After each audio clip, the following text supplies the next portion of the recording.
Boa noite a todos. Que a paz de Jesus esteja no coração de cada um de nós. Que a gente possa nessa noite um pouco fria aquecer os nossos corações com esses ensinos tão importantes e tão significativos para a nossa vida, que é a doutrina espírita. E nós então convidamos a todos a elevarem os seus pensamentos, agradecidos por essa oportunidade, que cada um de nós tem de estar aqui, refletindo, nessa ambiência da casa espírita, recebendo os fluidos, as energias que necessitamos, a paz aos nossos corações aflitos, a esperança, o ânimo. E que Jesus esteja sempre presente nas nossas vidas. Que assim seja. Que assim seja.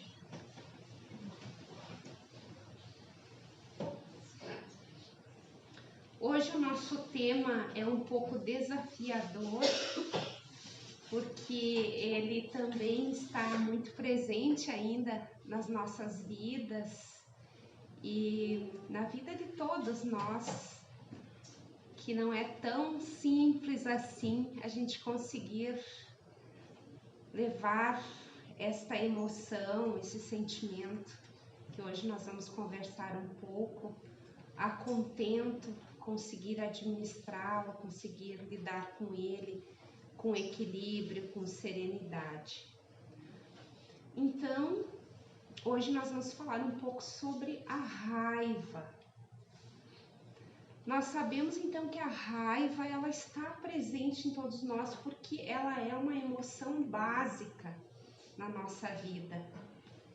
Ela faz parte então do nosso sistema de conservação, é o nosso, digamos assim, alarme para defesa, o sistema de defesa da nossa vida.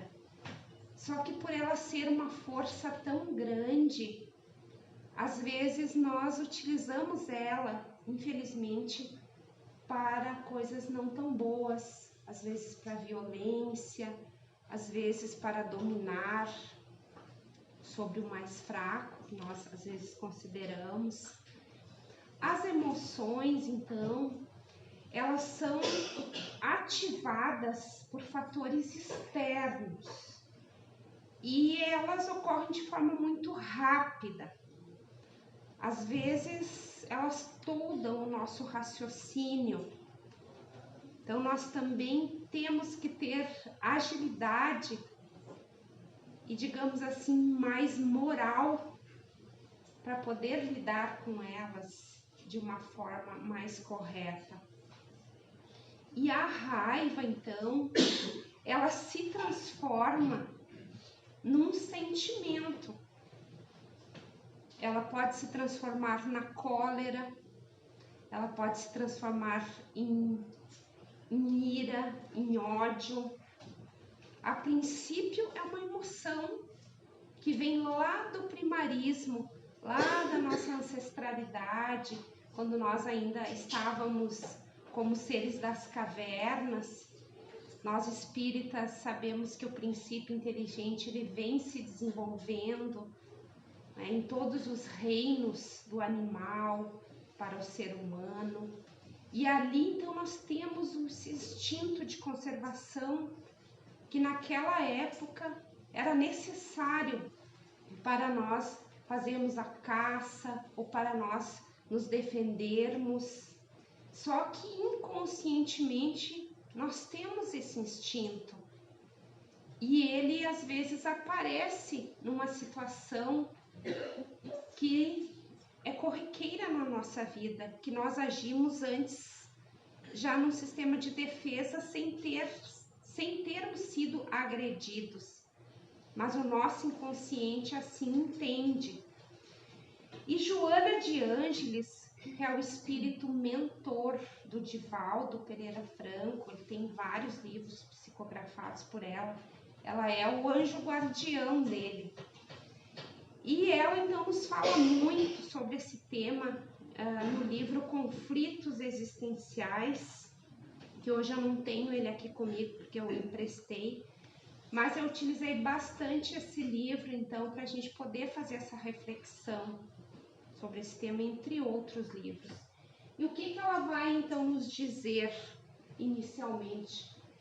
Que a raiva ela é um sentimento que se exterioriza toda vez que o ego sente-se ferido, liberando esse abominável adversário que destrói a paz do indivíduo. Então, quem de nós já não sentiu isso?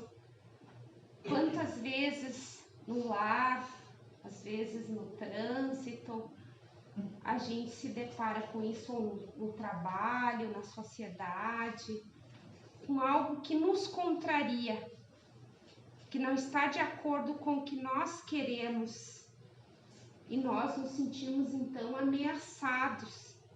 E nós vamos entender mais para frente quais são as causas dessa raiva, desse algo inconsciente que é ativado em determinadas situações, os gatilhos que ativam esse sentimento que vai se transformar às vezes na cólera. Diz Joana de Ângeles, o círculo da raiva é vicioso porque o indivíduo adapta-se a essa injunção, passando a gerar um comportamento agressivo, quando não vivenciando uma postura contínua de mau humor. Se nós não soubermos administrar ela, nós acabamos nos sentindo o mais forte, o mais poderoso. Então é uma forma de nós nos impormos através da raiva. Se nós não soubermos controlar ela, isso vai fazer parte do nosso dia a dia. Só que ela traz muitos danos para o nosso sistema como um todo, psicológico, emocional, físico. Porque quando nós entramos nesse momento da raiva, que nós nos deixamos levar por ela, que nós não usamos a razão para racionalizar ela, nos deixamos levar pelo ímpeto do ódio, da raiva, do ressentimento, são tudo coisas decorrentes dela. Fisicamente, então, há uma grande produção de cortisol e adrenalina que é solto no nosso sistema circulatório. E automaticamente, então, ele toma conta do sistema central, sistema nervoso central nosso. E tipo, a gente fica cego. Vocês já tiveram nessa situação de raiva, assim, que tu cega, tu parece que não raciocina mais, é tudo instintivo, né? E então, se isso permanecer por muito tempo, vai trazer prejuízos graves para nós, porque o sangue ele fica tudo na parte superior do corpo. Uma vez que outra, tudo certo, né? Ainda mais se for muito corriqueira, aquela pessoa que ela tem já esse hábito, vamos dizer assim. Porque, por exemplo, uma fagulhazinha, né, pode iniciar um incêndio muito devastador se não for apagado no começo, contido no início. A mesma coisa é a raiva.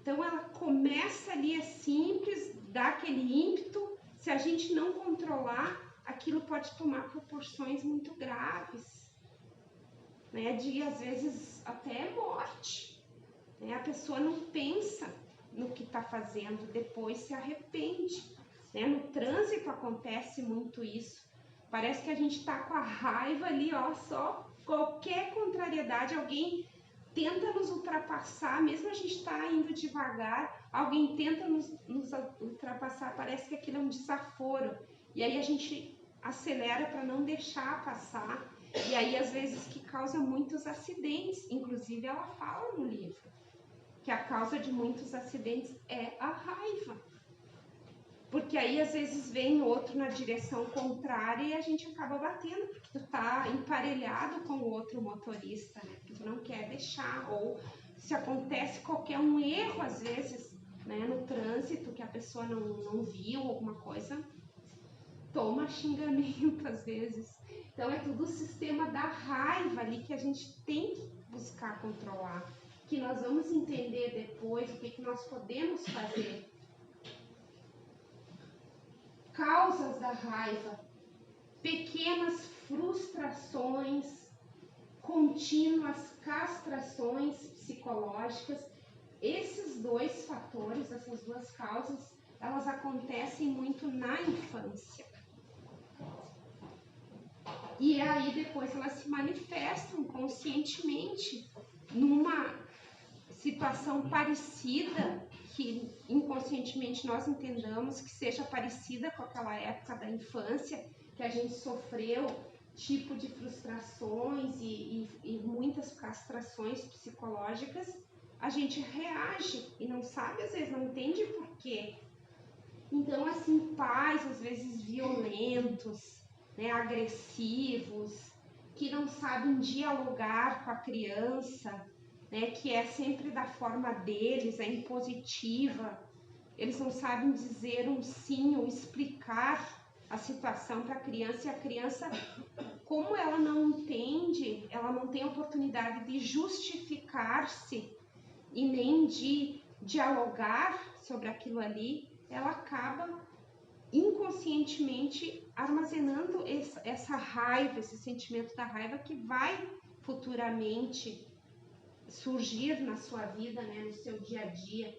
Então, para quem tem filhos pequenos, jovens, adolescentes, criança, devem sempre primar pelo diálogo, né? Não é deixar fazer tudo o que quer, mas sempre ter aquela conversa franca, às vezes dando um exemplo, demonstrando para que a criança entenda. Ainda mais nós que somos espíritas, nós sabemos que o espírito que está ali às vezes é mais velho do que nós, só que ele ainda não tem o discernimento, ele ainda não tem condições de entender daquela forma, né? Na cabecinha dele ele tá correto. E a criança, ela tem muita necessidade assim de afirmação, né? Então ela é muito teimosa, ela bate de frente às vezes com os adultos. Não quer arrumar a cama, não quer fazer isso, não quer tomar banho, não quer fazer aquilo. Mas os pais têm que dialogarem, têm que fazerem ela entender. Quantos livrinhos ali tem na livraria para as crianças de historinhas já preparadas para elas irem entendendo, né? O que para tomar banho tem as historinhas, para obedecer, para ser obediente, concordar com aquilo que os pais pedem para elas fazerem. Tudo tem as historinhas nos livrinhos que a gente pode ler, pode explicar. Então, procurar esclarecer elas, porque simplesmente dizer aqui eu mando e você tem que me obedecer, a gente sabe que não é bom isso, porque a gente já foi criança e nós não gostávamos disso. Então, aquela compreensão, né? Aquele esclarecimento. E a criança é um espírito inteligente que está ali. E ele precisa, às vezes, de respostas de entendimento. E isso marca profundamente a gente. Quem já fez tratamentos psicológicos, já foi em psicólogo, terapeuta, sabe que a maioria dos nossos desafios são da infância. De coisas que ficaram mal trabalhadas lá no nosso inconsciente e hoje ressumam na nossa vida como um todo. E às vezes até influenciam na forma como nós educamos também os nossos filhos, da forma como nós às vezes fomos educados, né? E às vezes os nossos pais não tinham todo esse conhecimento que nós temos hoje, porque hoje a gente não se instrui se não quiser, porque tem aí a internet, tem os livros, tem cursos, tem a casa espírita. Então a gente tem muitos livros que a gente pode se instruir também, cursos, tudo para sermos melhores pais para as nossas crianças. Isso vai fazer uma enorme diferença na vida delas e da sociedade, porque elas serão também os cidadãos de amanhã. Genitores descuidados que não se interessam pelos problemas da prole, aqueles pais que não estão nem aí, deixam os filhos às vezes na mão de outros, de cuidadores ou funcionários e não se importam com a problemática do filho, principalmente na adolescência, que existe muitos conflitos ali.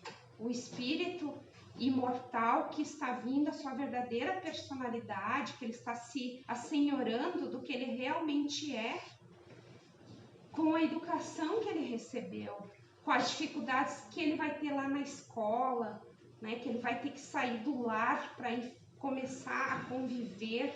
Então, ele precisa de muito apoio dos pais, ele precisa de muito diálogo.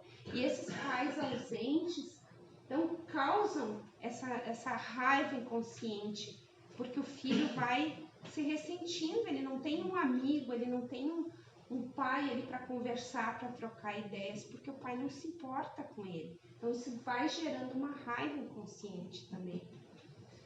Timidez, né? Aquelas pessoas que têm muita dificuldade também de expor o que elas sentem, às vezes até a raiva que elas sentem, né? E aquilo fica no inconsciente dela, ela vai armazenando aquilo. A pessoa engoliu um sapo, não consegue fazer com que lidar com aquilo, né, adequadamente, então aquilo vai ressumar também na vida dela como todo. Falta de conhecimento das próprias debilidades emocionais. Nós temos, às vezes, muita resistência ainda de procurar os psicólogos, terapeutas, e às vezes a gente tem muitas coisas da infância, às vezes até quando era bebê, talvez até antes do reencarne, digamos que está no útero ainda, né, na gestação.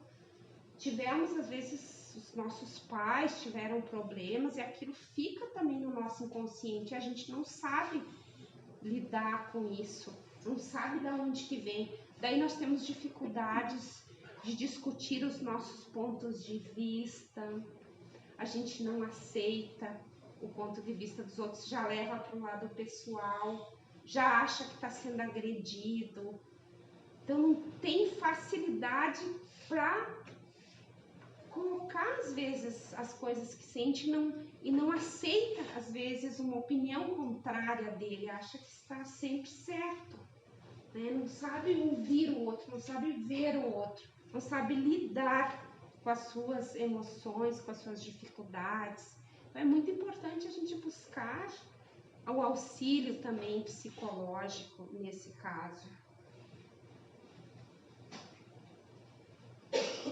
A raiva é choque violento que abala profundamente o ser humano, deixando rastros de desalento e de infelicidade. Então, nós achamos essa figura aí na internet que é bem o que acontece, né, quando a gente está com raiva, olha. Então, a gente vê só o nosso lado, né? Não vê o outro. Então, nós somos a vítima, nós fomos desrespeitados, nós fomos, enfim, tínhamos planos e aquela pessoa nos impediu, porque nós vimos naquela pessoa, naquela situação, um obstáculo, e aquilo gerou uma raiva, e a gente não soube lidar com aquilo, a gente se revolta, e aí defraga, às vezes, a depressão, o medo, a culpa, várias coisas em função, às vezes, da raiva. Nós temos também do livro A Linguagem do Coração, em que o Vinícius, que é o autor desse livro, ele fala que a raiva, e o vício moral que ativa a cólera, que ela é então uma decorrência da raiva, né? A raiva seria uma emoção, a cólera já é um sentimento, é quando então a gente não racionalizou a raiva e ela se transformou num sentimento negativo. ativa a cólera é justamente o orgulho ferido.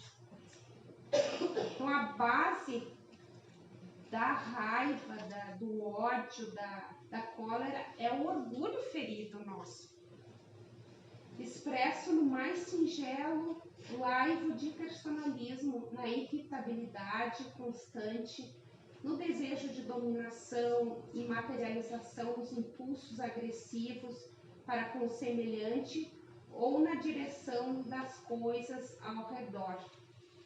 Então, tudo está na base, ou é o orgulho ou é o egoísmo, que são as chagas ainda da humanidade que nós temos que combater em nós, elas que defragam esses sentimentos negativos e perturbadores para nós mesmos. Porque quando nós estamos envoltos nesse sentimento de cólera, o primeiro que absorve aquele veneno é nós mesmos, como nós colocamos ali, o que acontece com o nosso organismo, né, do cortisol, da adrenalina na nossa corrente sanguínea, que afeta o nosso sistema nervoso. A nossa cabeça dói, parece que vai explodir, né? Parece que a gente vai explodir, a veiazinha, às vezes também aparece. E no Evangelho, segundo o Espiritismo, tem o capítulo 9, bem-aventurados aqueles que são mansos e pacíficos. E aqui tem um tema, um item sobre a cólera, que é do espírito protetor que traz essa mensagem para nós. Nós só pensamos essa parte, mas vocês poderão ler ela na íntegra.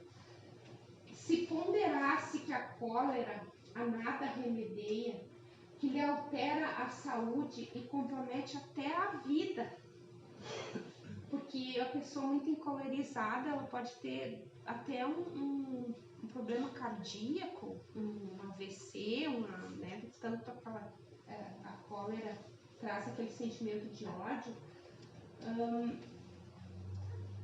Outra consideração, sobretudo, devera contê-lo a de que torna infelizes todos os que o cercam. Aquelas pessoas que às vezes em casa, assim, um contraria, joga tudo no chão, quebra os objetos, né? Ou às vezes tem casos de violência também, de bater, de ninguém pode falar nada, né? A pessoa já fica nervosa, ou até no trânsito, em qualquer lugar, né? Que a gente convive. Então, aquelas pessoas que não têm esse autocontrole. Se tem coração, será motivo de remorso fazer que sofram os entes a quem mais ama, e que pesar mortal, se num acesso de fúria praticasse um ato que houvesse de deplorar toda a sua vida. Então, às vezes, naquela fúria da raiva, a pessoa não pensa, e aí acaba agredindo um outro, às vezes até tirando a vida daquela pessoa, e depois se arrepende, cai, né, na real, se dá por conta, mas às vezes já é tarde. Né? E às vezes, mesmo que não tire a vida, mas às vezes agride, depois o agredido vai querer se afastar, né, dele, e assim a violência contra a criança, contra a mulher, contra as pessoas de idade, em todas as situações, né? E não é só violência física, mas também verbal, agressão verbal também. A incidência da raiva, portanto, é perfeitamente normal, como a gente explicou no começo, é uma emoção que está em nós. A questão é que nós temos que saber lidar com ela, né? Porque se a gente também utilizar ela assim como um fator de propulsão para o nosso progresso, de certa forma ela pode ser boa no momento em que daqui a pouco eu estou numa situação muito difícil, muito castradora, seja num relacionamento abusivo, seja num trabalho, seja em qualquer situação. E às vezes aquela raiva, aquele descontentamento me faz com que eu saia daquela situação. Então, nesse ponto, ela é positiva, porque porque ela vai fazer você sair, senão você se acomodaria, porque a pessoa também que não tem nada de raiva, ela ficaria sem, às vezes, ação em determinadas situações, já que o nosso mundo ainda é de provas e expiações, né? Quando nós estivermos num mundo celeste, onde só existe o bem, ok, mas aqui, às vezes, a gente também não pode deixar que façam tudo que querem com a gente passivamente, né? O maior exemplo é Jesus. Ele sempre se postou contra as coisas erradas, as injustiças. Fato é que quando ele entrou lá no templo, que estavam lá os vendilhões do templo, ele expulsou eles do templo. Ele não concordou com aquilo. Claro, a gente poderia pensar, mas quando ele estava na cruz, então toda a violência que ele sofreu, bom, mas ali já é a missão dele, que ele quis nos ensinar o perdão, a humildade, o amor, né? Então é a missão que ele se deixou passar por tudo aquilo para ser um exemplo para nós também, aprender a perdoar, mas no sentido assim que ela nos faz enxergar uma coisa que não está bem, que nós temos que mudar. O importante é nós sabermos administrá-la. E a terapia para a raiva? Né? O que nós podemos fazer? Às vezes nós que somos irascíveis, ou somos muito... temos esse comportamento de nos irritarmos com muita facilidade, né? Ficarmos muito assim, reagirmos muito com as situações, não sabemos ter aquele jogo de cintura. O que nós podemos fazer? Muitas vezes é o silêncio diante do agressor, né, que está nos ofendendo, porque também às vezes a gente tem que levar tentar entender às vezes aquela pessoa que está nos agredindo moralmente, né, porque verbalmente, porque claro que se for agressão física, daí não dá, né, a gente ficar apanhando ali não dá, mas eu estou dizendo, a pessoa às vezes te contraria, ou te fala de uma forma agressiva, alguma coisa, você é muito orgulhosa, por exemplo, chega e te fala aquilo assim, né? E você fica contrariado. Então, a primeira coisa seria silenciar e, às vezes, compreender por que ela está dizendo isso. Será que eu realmente fiz alguma coisa para ela, né, que causou isso, esse comportamento dela? Se ela tiver razão, eu vou ter que me modificar, né? E se ela não tiver razão, ok, é problema dela, daí ela pensar assim, eu não sou assim, tá? Então, muitas vezes é silenciar, porque se a gente já reagir também, nós vamos provocar a nossa raiva e ali pode dar uma briga feia, perder às vezes um grande amigo por uma coisa que a pessoa não estava bem naquele dia, tinha acontecido alguma situação que ela não estava no dia dela, vamos dizer assim. E a gente também tem que ter paciência, né? O próximo é o exercício da paciência. Ter paciência no trânsito. Quando eu comecei a dirigir, que não faz muito tempo, eu já contei isso, o que eu coloquei na minha cabeça? Que eu não ia ficar buzinando para os outros quando eles fizessem coisa errada, ou me ultrapassassem. Então hoje, por exemplo, essas situações não me incomodam. Eu não tenho vontade de buzinar, não tenho vontade de xingar, porque eu já coloquei isso como um hábito para mim, como uma meta, sabe? Então a gente consegue também daí a desenvolver e isso não fica pesado para nós. Tornando-se contínuo como resultado de estresse e de ansiedade, de insegurança e de medo mórbido, faz indispensável uma terapia psicológica. E isso aqui é a Joana de Ângeles que diz, tá no livro lá, ó. Não é uma coisa que eu trago, né? Claro que eu também concordo, mas é do livro da Joana. O espírito Joana de Ângeles, porque a Joana de Ângeles ela atua muito na área psicológica. É um espírito que ela tem essa missão. porque a espiritualidade sabia que nós iríamos enfrentar momentos muito difíceis, né, nessas épocas agora, de um vazio existencial, e ela então traz os livros dela tudo nessa parte aí, psicológica. Se a gente tem muito essa questão da raiva, muito corriqueira no nosso dia a dia, nós devemos procurar ajuda psicológica. Terapia da prece, a oração. Nós espíritas, nós temos sempre essa questão que os mentores de luz nos ensinam muito, a gente orar, que é conversar com Deus, abrir o nosso coração, né, colocar aquilo que nós estamos sentindo, não é frases decoradas, orações decoradas, mas é a prece que vem do coração. Nós vamos nos acalmar, vamos nos sentir melhor nessa terapia da prece. As boas leituras, porque a leitura ela sempre vai trazer mudanças. Às vezes num paradigma que eu tinha, uma leitura aprofundada, como esse livro dela, que é Os Conflitos Existenciais, nossa, faz a gente refletir muito e mudar muita coisa na forma como ela aborda ali, entre tantos livros, né, espíritas e também outros livros que nos ajudam muito. A bioenergia, que é o passe da casa espírita, né, o passe nos ajuda, nos acalma, nos tranquiliza. O autocontrole, que esse é o principal, né? O autocontrole, disciplinando a vontade, educando os sentimentos e adaptando-se a novos hábitos saudáveis. Não é tão difícil assim, né?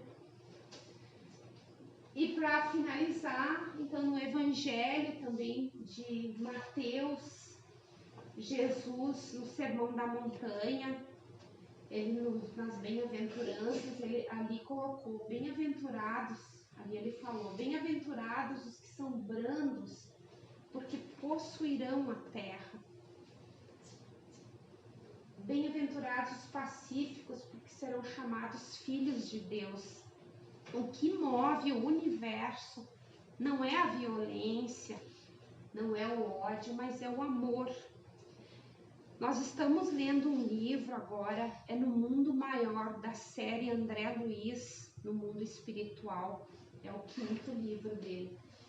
Lá, então, ele está com o mentor Calderaro, e o Calderaro está ensinando ele. Então, ele veio junto, passaram uma semana, aqui, uns dias aqui na Terra, para ajudar algumas pessoas que estavam necessitadas e que, por solicitações às vezes de entes queridos mais evoluídos, eles então vieram auxiliar. E eles chegaram então no hospital onde estava um rapaz de mais ou menos uns 50 anos, à beira do desencarne, né?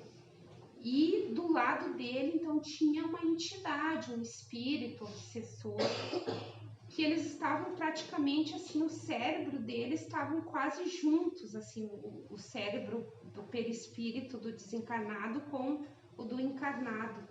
E ali se dava uma ligação e se passava uma substância muito escura, muito fétida e muito doentia para aquele paciente do espírito. E aí, então, o Calderaro contou toda a história deles, que daí, claro, não vou colocar aqui, porque é bastante extensa, mas eles foram inimigos, e esse que hoje estava doente, quase desencarnando, tinha sido tipo como um filho adotivo do outro, mas nessa vida mesmo. E ele, então, por questões financeiras, ele acabou tirando a vida desse que estava hoje obsediando ele. E ali, então, eles estavam num emaranhado de ódio ali que não tinha, ele ia desencarnar. E aí, então, o Calderaro fez algumas preces, pediu para que o André Luiz observasse a questão do cérebro, do perispírito, do encarnado, do desencarnado. Fez algumas preces e depois ele disse que iria vir uma entidade que iria auxiliar por completo para conseguir separar os dois. E aí então veio uma entidade de muita luz, né? Ela era uma humildade, assim, era a irmã Cipriana o nome dela, de uma humildade, de um amor muito grande. E ali então ela se fez visível para eles, para os dois, para o encarnado e para o desencarnado, e começou a conversar com eles. O encarnado aceitou facilmente a ajuda dela, mas o desencarnado, que era a vítima, né, não aceitou. E ela foi conversando até que ela conseguiu, com muito amor, com que ele também aceitasse a ajuda e se desligasse do encarnado. E com isso o encarnado já teve uma melhora, em seguida saiu já do coma, do hospital, ficou bem, tudo, e o desencarnado foi ajudado, graças ao amor. Então vocês verem que eles estavam ligados pelo ódio, mas foi o amor que veio ali libertar eles.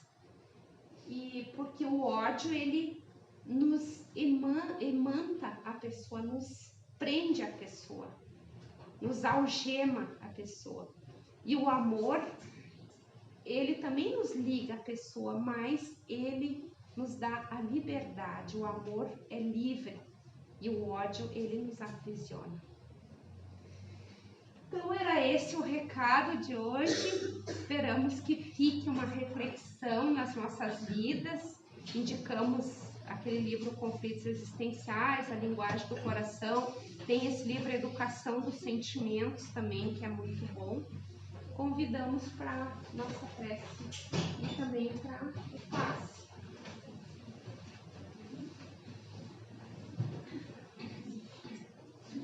Então, nesse momento em que os nossos corações estão entrelaçados nessas vibrações de amor, de paz, nós rogamos aos benfeitores que aqui se encontram, que possam serenar o que nos aflige, nos dar a calma, a resignação diante das coisas que nós não podemos mudar, que nós possamos tirar sempre as lições necessárias, às vezes das dores que nós passamos, dos enfrentamentos.